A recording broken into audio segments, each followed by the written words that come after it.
नरेंद्र मोदी को पागल कर देंगे, अमित शाह को संसद से भगा देंगे। लोअर लेवल की राजनीति पर उतरा विपक्ष। 54 चुनाव हारने वाले 56 साल के युवराज का हाल देख लीजिए। शीला दीक्षित के लाडले ने मंच से पार कर दी सारी हदें। मेलोनी का नाम लेकर भारत का सिर झुकाया, कांग्रेस के संस्कारों की धज्जियां उड़ा दी। इनको हम पागल कर देंगे। मैं आपको बता रहा हूं, नरेंद्र मोदी रात को नहीं सोता है।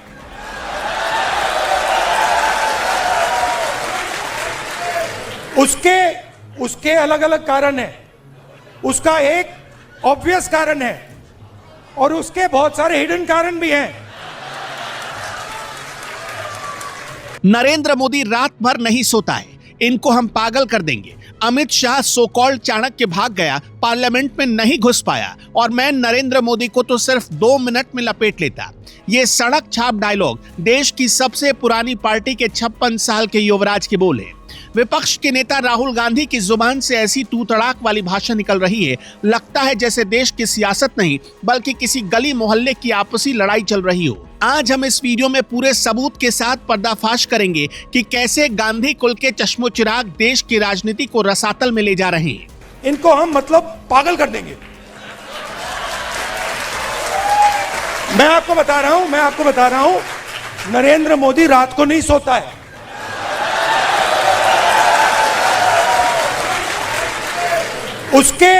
उसके अलग अलग कारण है। उसका एक ऑब्वियस कारण है और उसके बहुत सारे हिडन कारण भी हैं।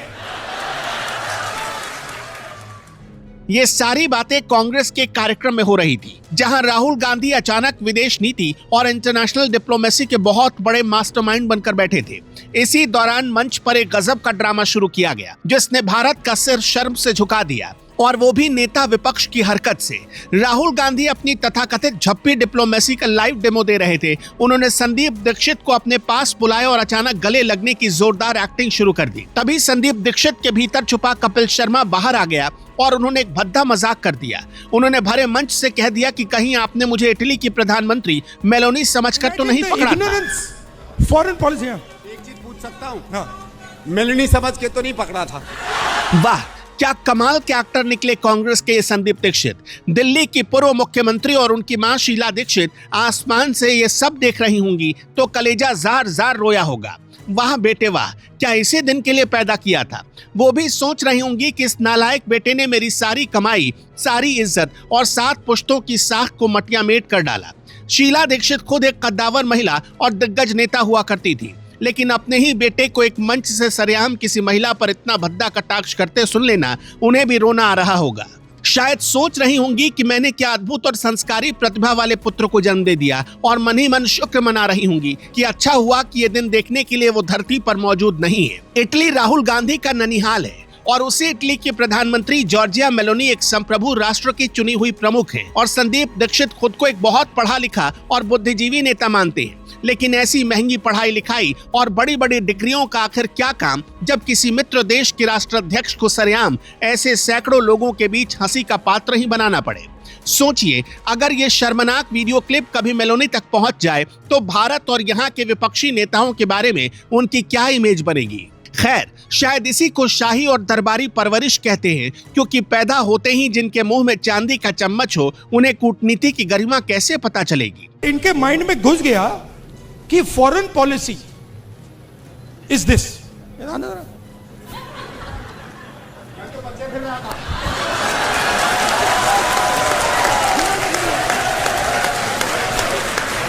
अब पता नहीं किसने डाला, कहां से घुसा कि भाई फॉरेन पॉलिसी का मतलब imagine the ignorance. Foreign policy. एक चीज पूछ सकता हूँ? हाँ। मेलोनी समझ के तो नहीं पकड़ा था। ये सब कुछ हो रहा था कांग्रेस के नेशनल कन्वेंशन में, जहां 56 साल के युवराज राहुल गांधी अपनी परवरिश का डेमो दे रहे थे, जिन्हें राजनीति तो विरासत में चांदी की तश्तरी में सज धज कर मिल गई, लेकिन डिप्लोमेसी और विदेश नीति के नाम पर इन्होंने सिर्फ लोगों के गले पड़ना और झप्पी देना ही सीखा। ये मंच पर खड़े होकर पूरे आत्मविश्वास के साथ मोदी जी की झप्पी डिप्लोमेसी का सरेआम मजाक उड़ा रहे थे। लेकिन भारत की आम जनता इतनी भी नादान नहीं है मेरे दोस्त। लोगों ने तुरंत सोशल मीडिया पर पुरानी तस्वीरें निकालकर इंदिरा गांधी और फिदेल कास्त्रो की झप्पी वाली वीडियो याद दिला दी। शायद तब इनकी पार्टी की डिप्लोमेसी का मयार कुछ और हुआ करता था, जिसे आज ये पूरी तरह भूल चुके हैं।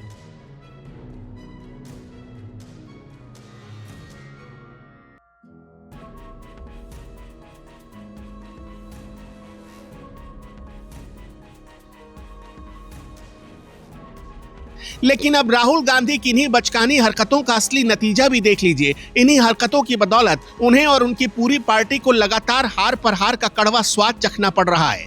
जरा अपनी आंखों से सियासी चश्मा उतारिए और साल 2014 से लेकर मई 2026 तक का ट्रैक रिकॉर्ड ध्यान से देखिए। इन 12 सालों के लंबे अंतराल में देश भर में कुल 75 चुनाव हुए। इनमें 3 बड़े लोकसभा और अलग अलग राज्यों के 72 विधानसभा चुनाव शामिल हैं। इन 75 चुनावों में से कांग्रेस पूरे 59 चुनाव बहुत बुरी तरह हार गई। सिर्फ 16 चुनाव में किसी तरह रेंगते हुए सत्ता की दहलीज तक पहुंच पाई। यानी अगर आप सीधे सीधे गणित के हिसाब से देखें तो इनका विनिंग स्ट्राइक रेट मुश्किल से 21% के आसपास बैठता है और दूसरी तरफ हार का प्रतिशत करीब करीब 80 के आसपास। अब कांग्रेस की इन 16 जीतों का भी थोड़ा गहराई से पोस्टमार्टम कर लेते हैं। इन 16 में से सिर्फ 9 चुनाव ऐसे थे जहां कांग्रेस खुद अपने दम पर अगुवाई कर रही थी। बाकी बचे 7 चुनाव में वो सिर्फ एक मजबूर जूनियर पार्टनर की हैसियत में थी, जहां मुख्यमंत्री की मलाईदार कुर्सी किसी और पार्टी के नेता ने मजे से संभाली। अगर लोकसभा की बात करें तो तीनों के तीनों लोकसभा चुनाव कांग्रेस ने राहुल के शानदार नेतृत्व में ही हारे। वाह, क्या अद्भुत रिकॉर्ड है। साल 2014 के लोकसभा चुनाव में कांग्रेस सिमटकर 44 सीटों पर आ गई। 19 के चुनाव में यह आंकड़ा सिर्फ 52 पर जाकर अटक गया। पूरा जोर लगाया, उसके बाद भी साल 2024 में सिर्फ 99 सीटें ही हासिल कर पाई, लेकिन सरकार भी नहीं बन पाई। कांग्रेस का दर्द और बौखलाहट आप समझ सकते हैं। अब जरा साल दर साल कांग्रेस के इस ऐतिहासिक पतन का पूरा ब्यौरा भी तफसील से सुन लीजिए। साल 2014 में कुल 4 विधानसभा चुनाव हुए।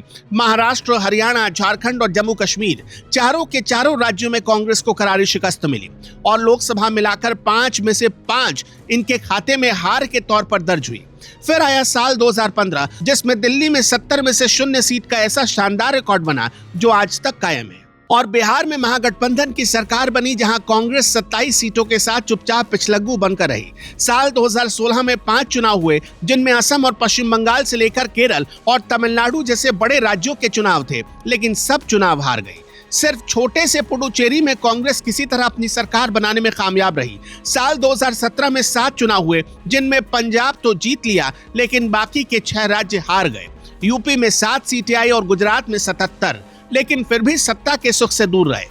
गोवा और मणिपुर में सबसे बड़ी पार्टी होकर भी बीजेपी ने सरकार बना ली और कांग्रेस वाले बस हाथ मलते रह गए। साल 2018 में राहुल गांधी के अध्यक्ष रहते हुए कांग्रेस के लिए सबसे बेहतरीन साल माना जाता है। इस साल 9 चुनाव हुए, जिनमें मध्य प्रदेश, राजस्थान के साथ छत्तीसगढ़ जीतकर इन्होंने अपनी साख बचाई। कर्नाटक में जेडीएस के साथ मिलकर सरकार तो बनी, लेकिन मुख्यमंत्री की कुर्सी कुमारस्वामी ले उड़े। इसी साल त्रिपुरा, मेघालय, नागालैंड और तेलंगाना से लेकर मिजोरम तक 5 राज्यों में बुरी हार मिली। साल 2019 में 7 विधानसभा और 1 लोकसभा चुनाव हुआ, जिसमें आंध्र, ओडिशा, अरुणाचल, सिक्किम और हरियाणा में हार गई। महाराष्ट्र में हारकर गठबंधन की सरकार में घुस गए और झारखंड में भी बैसाखी वाली सरकार में शामिल हो गए। साल 2020 में दिल्ली में फिर से 70 में से 0 सीट आई और बिहार में 70 सीट लड़कर सिर्फ 19 जीतकर सरकार बनाने से चूक गए। साल 2021 में 5 चुनाव हुए, जिनमें बंगाल में कांग्रेस को फिर से बड़ा वाला 0 मिला। केरल से लेकर असम और पुडुचेरी तक हर जगह हार का भारी भरकम परचम लहराया। तमिलनाडु में डीएमके की सरकार बनी, जिसमें कांग्रेस हमेशा की तरह एक जूनियर पार्टनर बनकर कोने में बैठी रही। साल 2022 में 7 चुनाव हुए, जिनमें से हिमाचल प्रदेश जीता और बाकी 6 बुरी तरह हार गए। यूपी में 403 में से मात्र 2 सीटें मिली। पंजाब की पूरी सत्ता आम आदमी पार्टी ने छीन ली। गुजरात में तो कांग्रेस 77 से औंधे मुंह गिरकर सीधा 17 पर आ गई। साल 2023 में 9 चुनाव हुए, जिनमें कर्नाटक और तेलंगाना जरूर जीते, लेकिन दिसंबर आते आते मध्य प्रदेश, राजस्थान और छत्तीसगढ़ गंवा बैठे। साल 2024 में 8 विधानसभा और 1 लोकसभा चुनाव हार गए और महाराष्ट्र में तो कांग्रेस के सिर्फ 16 सीट आई। जम्मू कश्मीर और झारखंड में भी सत्ता मिली, लेकिन वहां सिर्फ जूनियर पार्टनर बनकर संतोष करना पड़ा। साल 2025 में 2 चुनाव हुए, दोनों हार गए। दिल्ली में लगातार तीसरी बार 70 में से 0 सीट का वर्ल्ड रिकॉर्ड बना। बिहार में 61 सीटें लड़कर सिर्फ 6 जीती और 2010 के बाद कांग्रेस का वहां सबसे शर्मनाक प्रदर्शन आया। साल 2026 में अब तक 5 चुनाव हो चुके हैं, जिनमें केरल में बड़ी जीत मिली, जहां कांग्रेस अकेले 63 पर पहुंची, लेकिन असम से लेकर पश्चिम बंगाल और तमिलनाडु से लेकर पुडुचेरी तक चारों चुनाव बुरी तरह हार गई कांग्रेस। आप इनकी 16 जीत की लिस्ट देखेंगे तो समझ में आ जाएगा कि मध्य प्रदेश और कर्नाटक जैसी सरकारें तो अपना कार्यकाल भी पूरा नहीं कर पाई।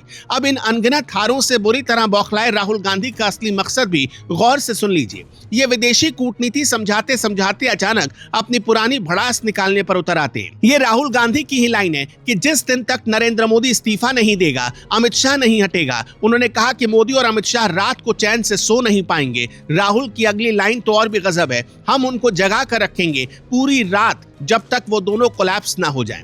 मतलब राहुल गांधी के दिमाग में इस वक्त एक अलग ही लेवल का तिलिस्म चल रहा है।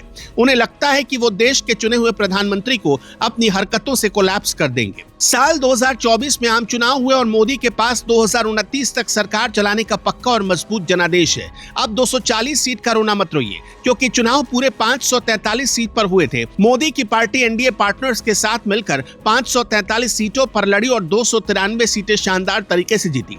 आप माने या मुगालते में जीते रहे, लेकिन इस देश की जनता का असली मैंडेट इन्हीं को मिला था। लेकिन राहुल गांधी अभी से बेचैन होकर मोदी का इस्तीफा मांगने में लगे हुए हैं, जबकि मोदी को तीसरे टर्म में सरकार चलाते हुए पूरे 796 दिन बीत चुके हैं और अभी भी उनके पास पूरी ताकत से राज करने के लिए गिनकर 1030 दिन बचे हुए हैं। लेकिन राहुल गांधी अगले 1029 रात इंतजार करने के मूड में बिल्कुल नहीं दिख रहे। वो आज ही सरेआम कह रहे कि मोदी और अमित शाह की नींद हराम कर देंगे और उन्हें पागल कर देंगे। उनका बचकाना प्लान है कि मोदी को इतना परेशान कर देंगे कि वो खुद हार मानकर इस्तीफा दे देंगे। नेता विपक्ष की सनक को आप संसद में रोज हो रहे ड्रामे से सीधे तौर पर जोड़कर देखिए। ये बिल्कुल सच है कि इस बार संसद की कार्यवाही ठीक से नहीं चल पाई, लेकिन यह भी सच है कि संसद सत्र के आखिरी दिन सिर्फ 4 मिनट में लोकसभा स्थगित करनी पड़ी।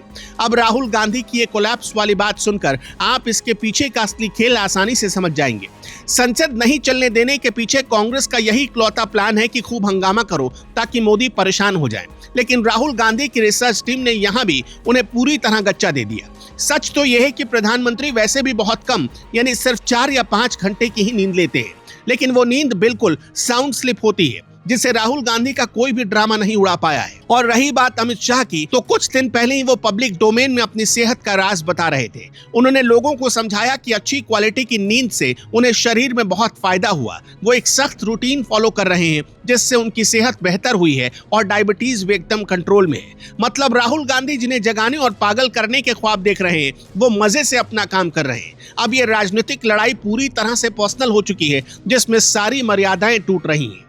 दर्शकों, इस पर आपका क्या कहना है, हमें कमेंट में जरूर बताइएगा।